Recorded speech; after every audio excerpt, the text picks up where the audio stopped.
Alright guys, what is going on? Oink here, and today's video is going to be a little bit different, as you can probably already tell. Now, some of you may know I hit 1 million video views. Now, video views, like, some people care, some people don't, but either way, it's pretty cool. My videos have been seen a million times. I think that's pretty awesome.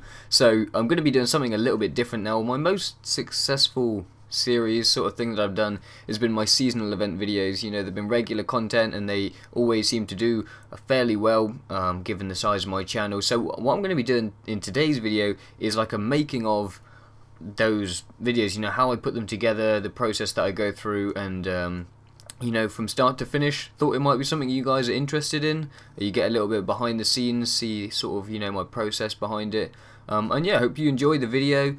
And you know, thanks for all the support so far. I hope you continue to enjoy it, so let's get straight into it. Okay, so when I get first onto GT5, I'll see the little star on seasonal events and I'll get all excited for a new event.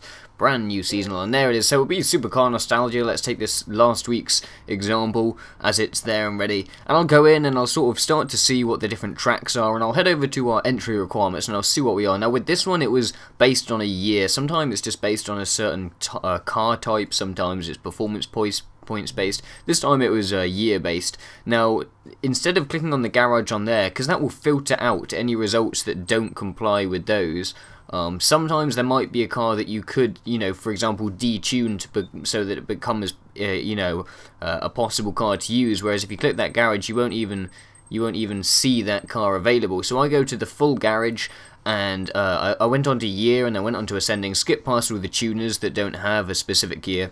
And then I find myself in the correct sort of time period, and I start to have a look at the cars that are available, whether they are or aren't, you know, within the power limit and whatnot. So I'm sort of seeing the Ferraris, the Shelby, of course the Shelby, the one I used. There's the Jag, the Ford Mark IV, maybe the Lamborghini Miura. So there's a fair few cars in this section which, you know, definitely worthy choices. Now generally I go for premium cars. Now this is because they're easier to get hold of. You know, not everyone has all the standard cars. Obviously there's a chance that you wouldn't get it in the garage and things like that, so I try to go for premium cars and try to check various boxes. So obviously it needs to be premium, something that's fun to drive, and the cheaper it is the better. The Ford and the Ferrari cost like 20 mil or something ridiculous. The Shelby cost $500,000. Now that's very affordable in my opinion. So that's checking the box. You know, it's fun, it's fast enough for the event, and it's cheap, and anyone can go and buy it straight out of the dealership. So it kind of checks all the boxes. Then I've made my decision and I go into tuning it. So first off, we kind of hit the requirements. So performance points, max power, weight, whatever it might be. I usually start, I almost always do my events maxed out on performance points, but then I leave the tune stock. Now this is because of late the seasonal events have been relatively simple, and so it doesn't always need a tune that's other than the stock. So I usually just leave it stock, and then if it needs changes later on, then I'll do that later on. So now it's time to race, so I sit down and get going into the races. My driving aids options are pretty much always the same. Obviously I'll max out my tyres. I'll use an ABS of 1, and then everything else that you can turn off, I'll turn off. Of late, again, this skid recovery has been forced on, so stick with that.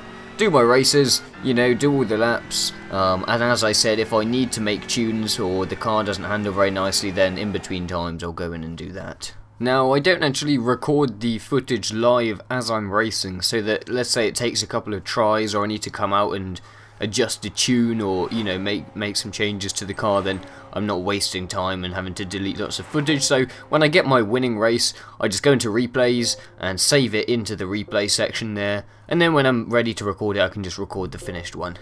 Now here's where things get a little bit more magical. So basically, once I start recording the replays from the replays folder, to save myself some time, because this takes a lot of time to put together, whilst one of them is actually being captured by my capture device on my TV there, I start editing the ones I've already captured. So after I've captured race 1, I'll then start race 2 and start capturing it, and then put race 1 into Sony Vegas, which is a program I use to edit. and start finding my clips. So currently I've been doing the first lap, so sometimes I just take the first lap, sometimes the first lap isn't perfect, so I'll sort of chop it up and, you know, get the best bits of an entire lap and string it all together. So you can see here at the bottom there, those are the different lap replays, and you can see it on the preview screen there. That's just an image of the replay.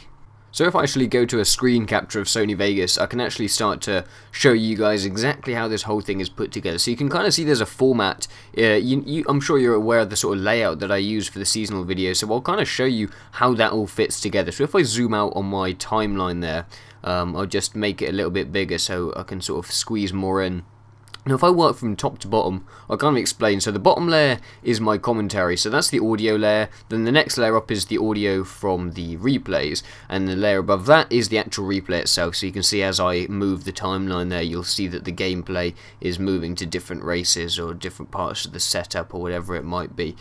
Now to get it into the bottom left, I basically just go to the Event FX and just, you know, change the frame basically, so I can just manually move it into the bottom left hand corner and put it exactly where I want it.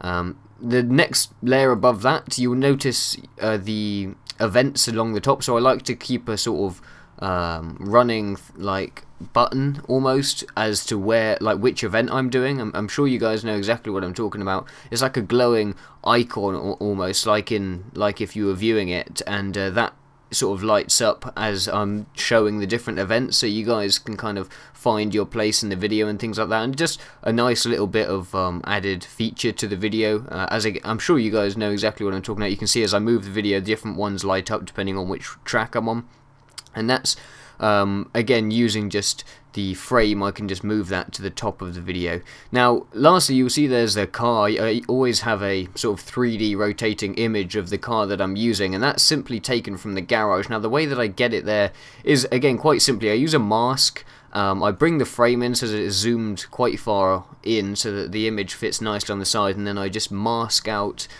the rest of the image there so that you only see the sort of foggy background and the floor and the actual car itself, and then I just put that again using the frame. I just move the frame so that it's exactly in the position that I want, and mask out you know, so that it fits perfectly in that little space there. And as you can see, I then just loop the video, so I record one entire rotation of the car doing 360 degrees, which does take a little bit of time because it rotates very slowly, and then I put that in, and then I basically just cut one frame at a time off and then loop the video so that I can find exactly where it joins up and is going to be perfectly smooth. So as you can see, as it plays left to right, it's exactly smooth, and as if there's no transition whatsoever. The background just changes slightly. So that's the little car. Then the next one is just simply a Vegas text event, so I could just put the text and drag and drop it in. And finally, you kind of see that it all kind of fits together nicely, and there's almost like a bleed effect. It kind of fades into black around the borders of each of the windows, and so basically the whole thing is overlaid by this, which is just a simple thing that I made in Photoshop, just a frame that goes around it, and then I've just moved each different video feed into its correct box and laid it underneath. So then that's sort of like got the transparency effect on it, and you just get that nice bleed on the edge of each of the things, which just again makes it look slightly smoother. The final step is just basically to add my settings. So you see that it kind of makes a change. Actually, it's quite small on here. You can kind of see a change. This is something I've worked on for a while. I've sort of built up a custom package just to increase the tone and whatnot. If I copy and paste this and make it bigger so you guys can see exactly what I'm talking about. So there you go. So you can see the whole preview there. This is without my filter package. If I add the filter package, you'll see exactly what it does. So hit OK. I'll go back and forward here so you can see. See, that's with it on, and then that's with it off. So it kind of going between the two, and you can see the difference. It just sharpens it up a bit, adds some nicer depth to the color, adds a little bit more contrast, and basically just makes the image a lot less cloudy and basically a nicer image. So that's something I've worked on a while. It's a kind of mixture of lots of different filters and you know, that I've fine-tuned just so that it works nicely for Gran Turismo and gives a really nice image. So basically that's it. That kind of wraps it up. I then slap on my commentary, which I record in Audacity, master the track just so that the audio is sounding nice, and export that into Vegas. That's about as simple as it gets. That goes straight into Vegas, and it's all ready. It gets rendered out, which takes a little bit of time, and then uploaded to YouTube, and then you guys go and watch it just as this video will be done. So that basically wraps it up. As you can see, I've acquired a headset in the process of making this video, you know, just whilst I was editing it, and I couldn't be bothered to take it off. You can kind of see that I get a bit lazy sometimes. But anyway, I hope you enjoyed this little insight into making the seasonal events. It does take a bit of time, a bit of effort, but it's definitely worthwhile because it seems like you guys tend to enjoy them, and I hope you continue to enjoy them. And again, thanks for the continued support, and I will see you guys soon in the next video, whenever it might be. Be sure to tune into the stream on this Wednesday, as usual, and I'll see you guys soon. Peace.